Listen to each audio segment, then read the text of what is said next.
Lisa Clark here, and this is part 3 of the coffee series. Thanks for joining me.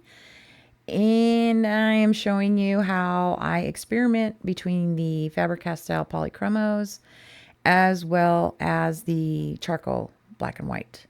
I tend to use the soft charcoal. It's to each his own. I think they give you different outcomes. So just letting you know that's what I'm using. But yeah, I'm going to go back and forth between the polys and the charcoal before I decide what works well for what I'm needing it to do. It's important to use one of the pencils at least to use it in more than just one little area. Let's see what it does. Let's see how it behaves. And if I don't like it, I can go over it with a different technique. And that's what I'm trying to do here. Well, and I can use my left hand to add a little pan pastel right there because why not? Yeah. I have a hard time sometimes walking away from something and I don't want to stop. So I will use my left hand to do some art occasionally. It's weird, I know, but here we are. Anyway, so yeah, you're going to see me go back and forth between the polys and the charcoal, trying to decide what gives the effect that I'm looking for. Is it going to give me a blended effect? Is it going to give me a sandy effect? These are the charcoals that I use. I do use the soft. That's just my preference.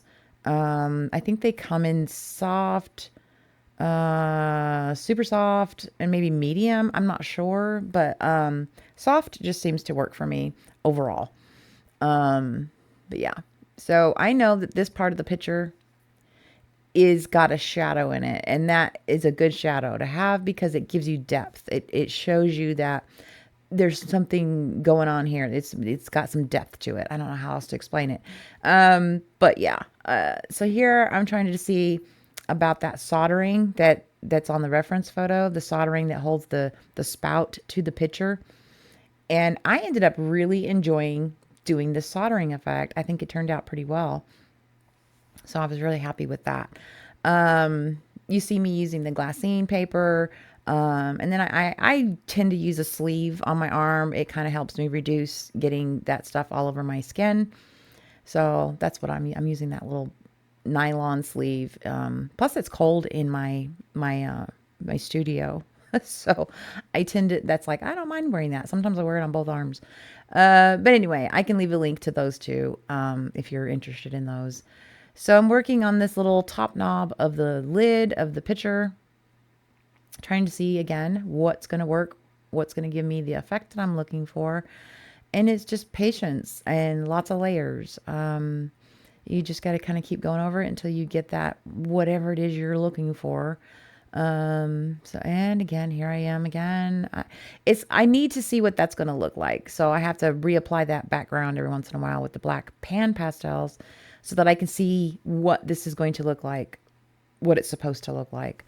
Unfortunately, because I do tend to use flat surfaces to draw on, to use my pans, I do get a little dust overlay, because I have to blow off the dust every once in a while. Because it's on a flat surface, when I blow on it, the white will go all over the background. That's my cross to bear. I know that, easels are there. I have an easel. I just have a hard time using an easel. My arm gets tired, I get frustrated, and so yeah, I would just prefer to rest my arm down on a flat surface. So unfortunately, that means I get dust from blowing off the extra dust from the pans.